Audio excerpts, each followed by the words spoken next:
આ તો અંગ્રેજો કરતાં પણ બહેતર કહેવાય। અંગ્રેજોએ જે બાંધકામ કર્યા છે એ આજે પણ એનું પ્રમાણપત્ર કે એનું તમે ક્વોલિટી જુઓ તો આપણને એમ મળે કે ભલે આપણા દેશની અંદર એ લોકોએ રાજ કર્યું પણ જે કામ કર્યું ક્વોલિટીવાળું કર્યું છે।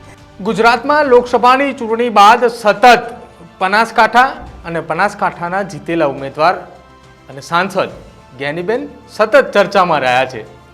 ગુજરાતની અંદર એવું કહેવામાં આવે છે કે ભારતીય જનતા પાર્ટીનો ગઢ છે અને આ ગઢની અંદર ભાજપ હંમેશા પોતે પોતાના ઉમેદવારોને મેદાને ઉતારી અને એક્સપેરિમેન્ટ કરતું હોય છે અને ત્યારબાદ સક્સેસ ગયા બાદ એ અન્ય રાજ્યોની અંદર એ એક્સપેરિમેન્ટ મૂકતા હોય છે।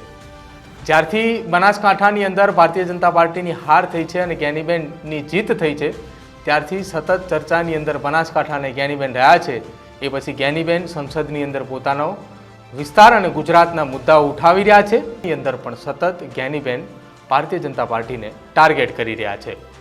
નમસ્કાર, આપ જોઈ રહ્યા છો ન્યૂઝ રૂમ ને આપની સાથે હું છું પ્રદીપ। ગુજરાત કોંગ્રેસ ફરી એકવાર જીવિત થઈ છે એવું જ્ઞાનીબેન ઠાકોરના જીત બાદ ગુજરાત કોંગ્રેસના નેતાઓ કહી રહ્યા છે અને જેવી જ્ઞાનીબેન ઠાકોરની જીત થઈ છે તે જીતની સાથે જ્ઞાની ઠાકોર સતત લોકોની વચ્ચે રહી રહ્યા છે અને સતત લોકોના પ્રશ્નો એ લોકસભાની અંદર ઉઠાવવાના હોય કે વિસ્તારની અંદર જઈને ઉઠાવવાના હોય, તમામ જગ્યાઓ પર જ્ઞાનીબેન આગળ રહે છે।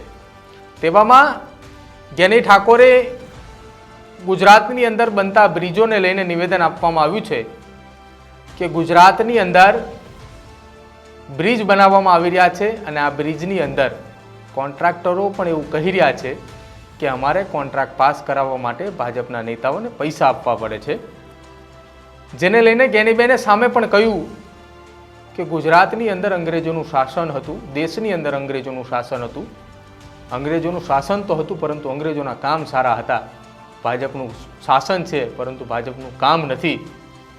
ભ્રષ્ટાચાર એ હદ સુધી વધી ચૂક્યો છે કે હવે આ ભાજપના ભ્રષ્ટાચારને ગિનિસ બુક ઓફ વર્લ્ડ રેકોર્ડની અંદર નામ નોંધાવવું જોઈએ। શું કહ્યું જ્ઞાનીબેને, એકવાર એ પણ સાંભળો। આજે આ તો અંગ્રેજો કરતાં પણ બહેતર કહેવાય। અંગ્રેજોએ જે બાંધકામ કર્યા છે એ આજે પણ એનું પ્રમાણપત્ર કે એનું તમે ક્વોલિટી જુઓ તો આપણને એમ મળે કે ભલે આપણા દેશની અંદર એ લોકોએ રાજ કર્યું પણ જે કામ કર્યું ક્વોલિટીવાળું કર્યું છે। ત્યારે આ વર્તમાન અંગ્રેજો એ ભ્રષ્ટાચારથી ખદમદી હેડ્યા છે। એમના લોકોના જીવ હાથે એમને કોઈ મતલબ નથી।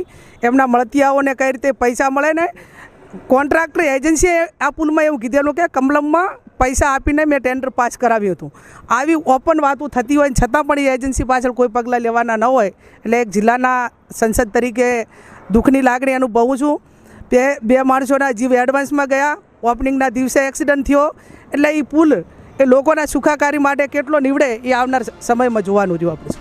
બનાસકાંઠાના પાલનપુર ખાતે બનેલા બ્રિજને લઈને જ્ઞાનીબેન ઠાકોરનું આ નિવેદન છે કે નિવેદનની અંદર જ્ઞાનીબેને સીધા જ ભારતીય જનતા પાર્ટી અને કમલમ ઉપર પ્રહાર કર્યા છે।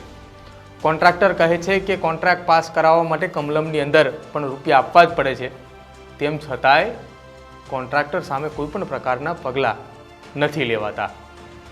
જ્યારથી જ્ઞાનીબેનની જીત થઈ છે ત્યારથી સતત જ્ઞાનીબેન ગુજરાતની અંદર ગુજરાતના અલગ અલગ જે ભ્રષ્ટાચારના મુદ્દાઓ છે તે મુદ્દાઓને લઈને સવાલો ઉઠાવી રહ્યા છે અને તેવામાં પાલનપુરનો નવો બનેલા બ્રિજ ફરી એક વખત વિવાદમાં આવ્યો છે।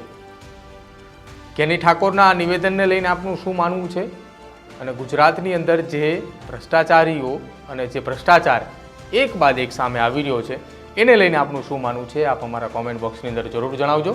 અમારી ચેનલ ન્યૂઝ રૂમને આપ આજે જ લાઇક કરો, શેર કરો અને સબસ્ક્રાઈબ કરો।